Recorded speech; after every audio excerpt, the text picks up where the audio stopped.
To continue your thought on that, you had given two different scenarios or two different schools that you mentioned. Yesterday you alluded to that there were some, the lower portion of the lumbar spine, there was some other dissenters. Would you just give a couple words on that?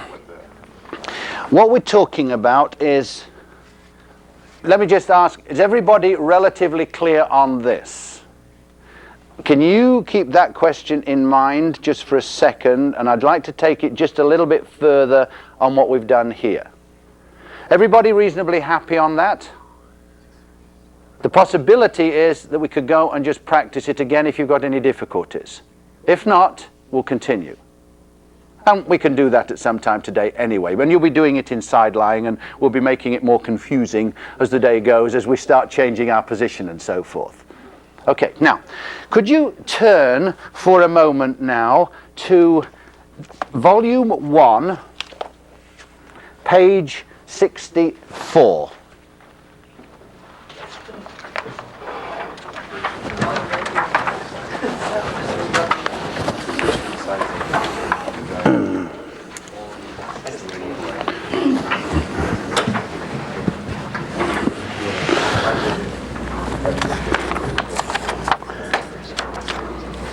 Okay, when we look through this page, I have a slight difference of opinion with some of this stuff, and I wanted to bring this out. I'm not saying I'm right or anything, as far as I've been able to establish by the techniques and the proof that I've done to myself. Obviously, I'm teaching you what I think is the right thing. But I'm sure that Earl or Jim Meadows could go along with this and probably prove the opposite thing. I mean, we can prove what we want to prove on here, and this is what I want to let you know, that there is a controversy, and I'm going to even further describe the controversy in a moment. But I thought that the first part, the purpose, was really very good here. What we're trying to do when we are increasing the specificity at the dysfunctional joint. But I have a problem with the terminology from there onwards. For example, let's take the under methods, the whole business of what congruency is, and what the older terminology is with regard to non-physiological and facet and ligamentous locking and so on. Let's just, and all what I'm going to give you is what's out there. And it's a little different to this, so that when you're perhaps reading somebody else's text on this, particularly Evian's, which is readily available, or Stoddard's text on osteopathic technique, it doesn't totally throw you for a loop, because you realize to start with that you've just got to review what they mean by these terms. Otherwise, you're going to be really screwed up. So I'm going to remove this from the board for a little while. We can always do it again.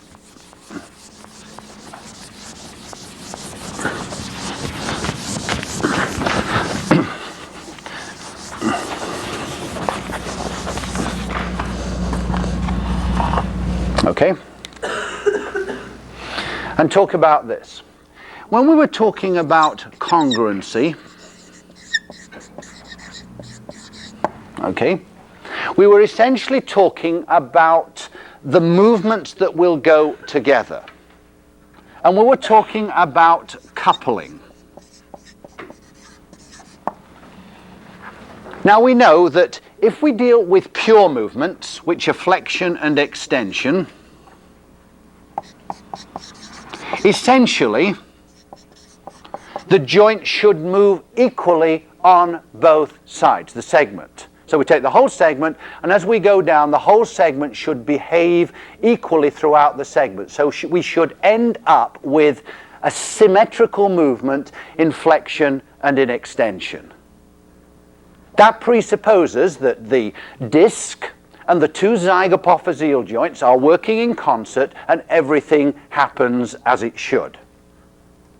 If within that segment we have got some inability from one side, let us say, either within the disc or within the zygapophyseal joint, to allow a full flexion to occur, what happens in effect is that that becomes the axis of rotation, and it produces a movement in flexion towards the stiff side. And that indeed is the way that muscle energy people look at trying to assess dysfunction. So we should have a symmetrical movement. If it isn't symmetrical, it's obviously asymmetrical, so we try to reproduce the symmetry by stretching and by muscle contractions. And we'll talk about that probably tomorrow. So you have got in your head the ERS, FRS whole concepts and how it goes along. But pure movements should be symmetrical. If they're not, there is a problem and we try and correct it. Now then, when we talk about the coupled movements, we're talking about side flexion and rotation. And we see that those movements always go together. We cannot side flex unless there is a rotation. We cannot rotate unless there is a side flexion. And as I sort of suggested yesterday, instead of thinking a little bit about side flexion takes place across a posterior-anterior axis and rotation takes place here along a vertical axis, we'd probably be best to think, because these two cannot occur independently, that there is an oblique axis. And movement in an oblique axis always produces a torsion. And a torsion is a combination of flexion, side flexion, and rotation. So we'll think of that as being an oblique axis.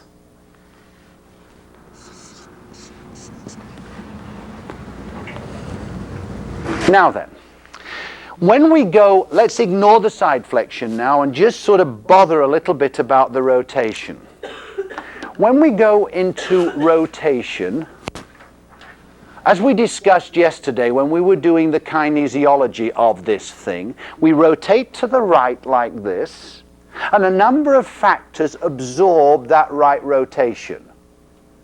Some of it's within the disc, some of it's within the zygapophyseal joints, and some of it's within the ligaments that are a long way from the instantaneous center of rotation, such as the anterior longitudinal ligament and that posterior ligamentous structures, which are all of the structures posterior to the back part of the disc. Everything that would stop flexion. Okay? So we've got a lot of structures before that would stop extension, behind that would stop flexion, that are coming into tension. And absorption of all of these factors is a mix of all of these structures coming into a state of tension. We tend to concentrate a lot on the facets because it's kind of easy. So let's do that for a second. But bearing in mind all these other things do. As I turn this way like this, as you told me yesterday, and I knew you would, that what we get is an asymmetrical loading of the facets because they don't represent the circumference of the rotation arc. They're behind it, so we get an asymmetrical thing happening.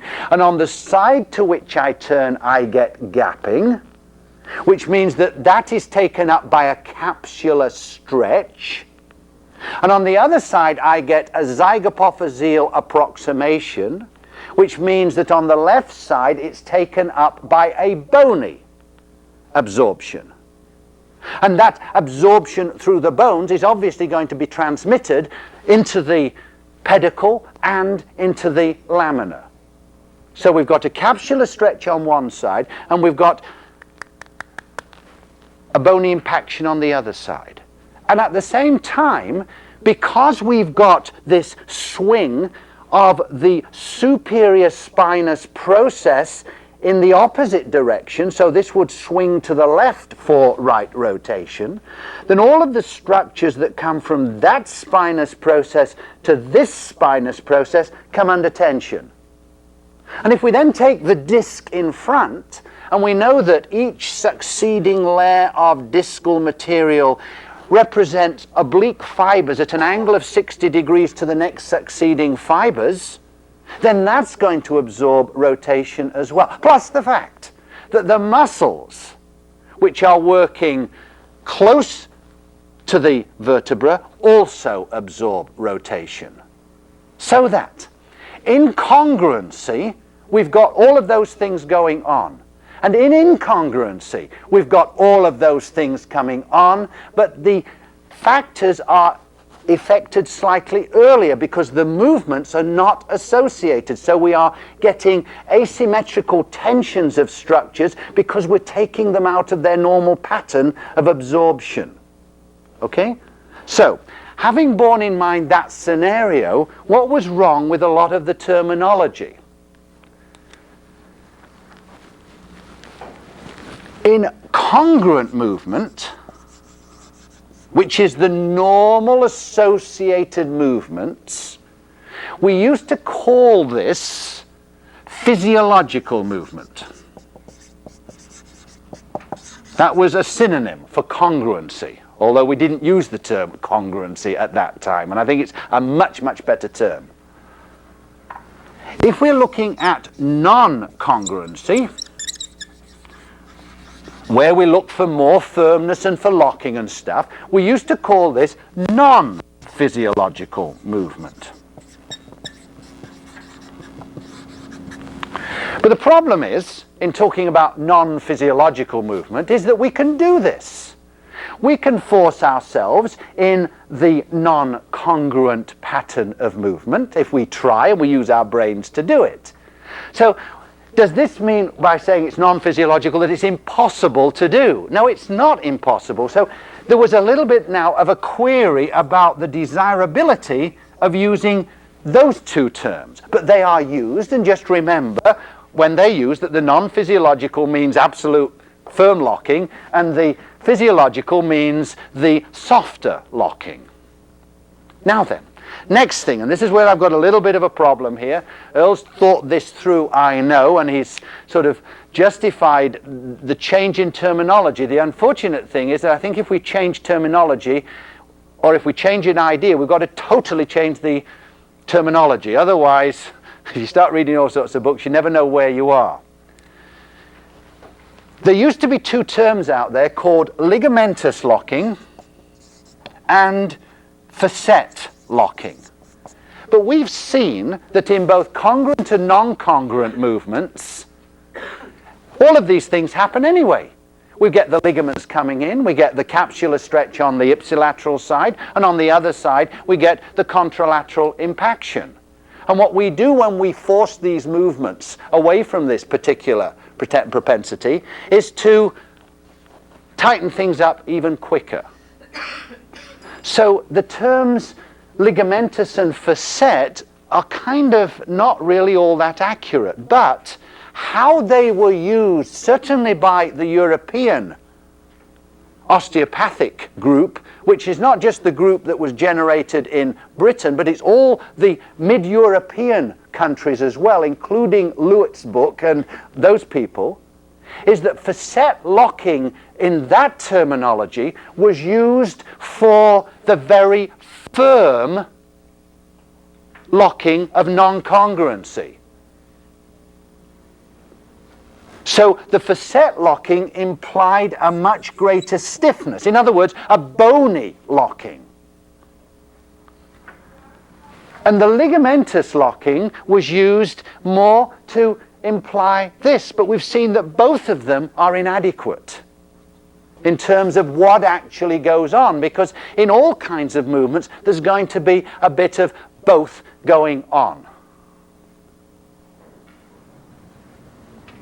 But facet locking, as it came out in the European literature, if we were looking for synonyms, facet locking would go with non-physiological, would go with what we're talking about, which is non-congruency. Ligamentous locking would go with congruency and what we used to call physiological, and you'll see those. With the group of which Stan Paris is the leader, that group will go with this terminology. And indeed, in all the books on manipulation, this type of terminology is used interchangeably, and I want you to understand that. We're going to just use the terms congruent and non-congruent because it doesn't then ascribe any particular function to any particular structure. Now then, When we were talking originally, Patty, can I just use you for a second here on the bed?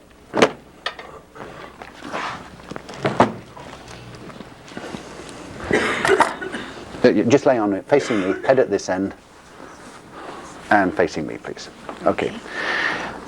Originally, can I get you just stand up for a sec? I'm just going to move the table, but I don't want to tip it over.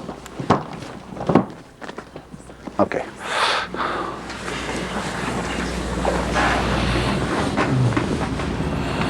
Firmer in weight bearing, huh?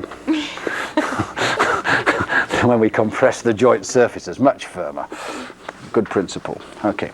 Originally, when we were talking about, let's say, localizing to a particular segment, okay, we would take the lower segment, for example, and we would say that what we're using here is a ligamentous lock, because I'm taking it into flexion, and what I'm doing is I'm taking up the tension in the posterior ligamentous structures, and also, of course, in the zygapophyseal joint capsules as they go into flexion. And then, having got that as a ligamentous lock, all right, what I'm going to do now is to use the non-congruent lock, or the non-physiological lock above. And so I would come into a position here, pull her into a flexion there. We would see, if we look at this, that in flexion of the upper section, she's in flexion towards, side flexion towards the bed, which is to the right, which means that it's locked against left rotation.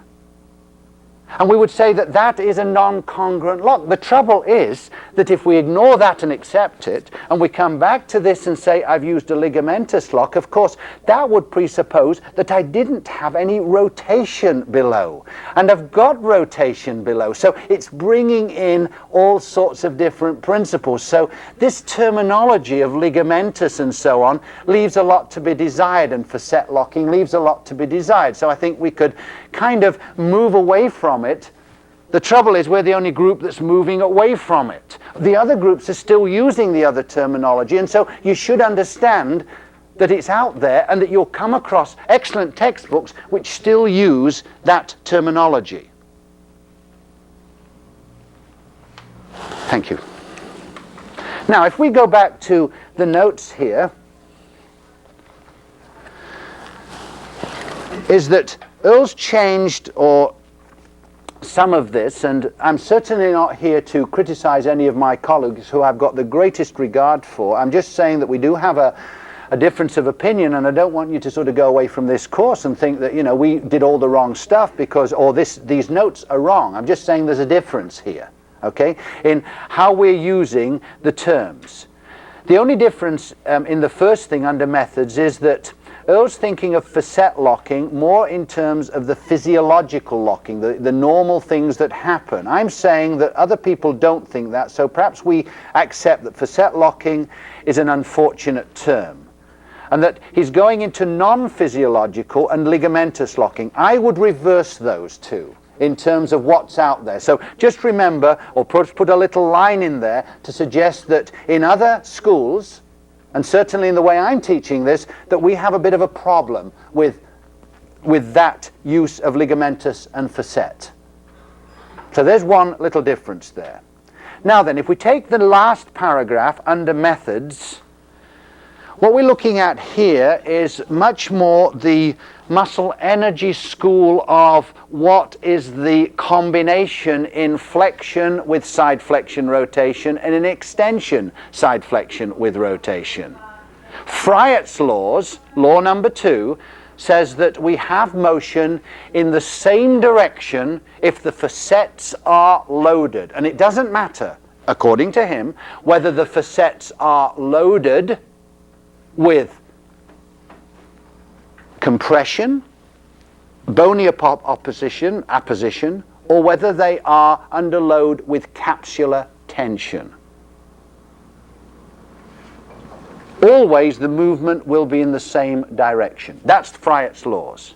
Now yesterday we tried to see if that could be proven in, I accept, a really kind of non-scientific way, because we're not holding all of these things blocked and everything, but perhaps it's the best scientific way for how people move. I sometimes wonder, you know, when they get all these things and they fasten people in and they've got to move in this particular fashion, in that particular fashion to suit the machine, whether in fact, if it bears no relationship to how we normally move. I mean, we never bend forward like this, do we? We bend forward by swinging back like this, so we keep the base within the line of gravity within the base. If we do this, it's extremely difficult to do. And yet, if I'm in a machine, I can do this, but it may bear, that's how I may move if I'm in a machine. So there are sort of differences here. What we're saying is that there is a problem only with one movement. That is what happens in extension of the lumbar spine and the thoracic spine. This is where the whole controversy exists. And there are two ways of looking at it. There's the one that is used here. There's the one that's used mostly in Europe. And I don't mean that in North America the osteopathic profession still tend to go with Friot's rules as far as I can see. The chiropractors use much more stresses on individual joints, and when I've watched them manipulate, as I did because one of these guys demonstrated a very elegant manipulation on the sacroiliac joint, but I think he moved the lumbosacral junction actually, they don't use much locking. It's more just a direct pressure. In fact, he was in a congruent position, in my terminology, in flexion, when he did his manipulation. But it was a very elegant, little, quick, gentle maneuver. He looked good doing it. But we have this difference. I've tried to prove to you, in terms of what we did yesterday, that perhaps we should be thinking about the position of extension. So I'd like to put these on, and then we'll go to the next group, because all you've got to say to yourself is, does it really matter, which is one of the comments in the things here. What it means is that if we choose a non-congruent position and we're wrong, we actually are doing a congruent locking. And these people that are doing non-congruency, if they're wrong, they're actually doing a congruent locking. They're still producing all the forces down to a particular joint. But I hope as we go along today, when we look at these various positions, particularly, and it's not going to be the greatest because it would be, from the tables we have, we can't get side flexion and control it in side lying quite as well as if we had adjustable tables. But that doesn't matter. We'll try and do it the best we can, even if we've got to work in threes and you have to kind of lay across somebody's lap or something to give us a side bend. We'll try and do this. But I want you to try and get the idea of when you get the most firmness, and hopefully it'll be from what I'm saying. If it's not, all right, if it is, there. Okay, we'll just change that. So there's a little bit of a controversy here. So let me go through the whole of the spine for a minute and look at where there is the differences and where there is total agreement. And you'll see that there's only one joint or one position where there is a bit of disagreement.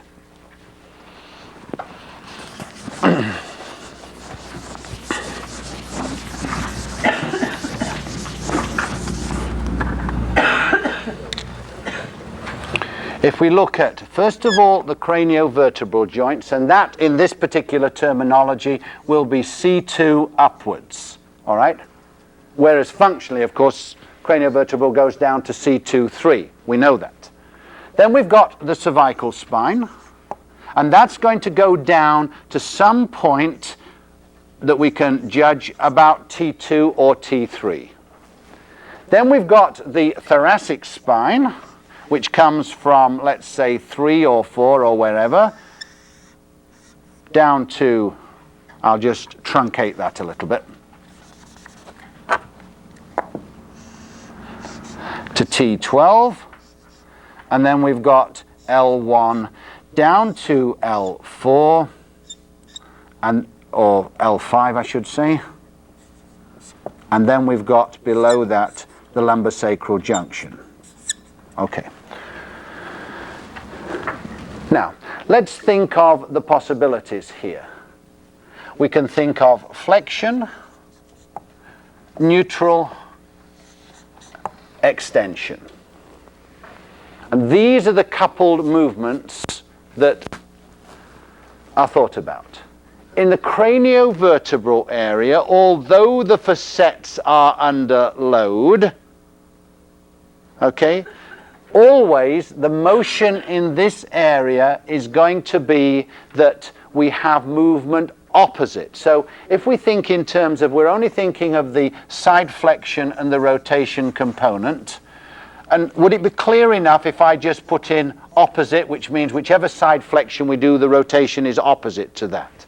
So if we look at this, in any position of the craniovertebral region, we've got opposite, opposite, opposite. So if we side flex one, we've got to do rotation in the other. As you know, it's a ligamentous thing in that particular area to reduce the tensions on the alar ligament. If we now come down in the cervical spine itself, movements are always in the same direction. Same, same, same. Regardless of the basic position of the spine in extension or in flexion or in neutral. Side flexion, rotation are to the same side. No arguments there anywhere. Everybody seems to be in agreement. Now, when we come to the thoracic spine proper, which will be from T3 or something downwards, and this varies somewhat between one or two segments here, what we find in flexion is that we have side flexion, rotation, same side. Little bit of a difference, or most people would agree in neutral that it's opposite.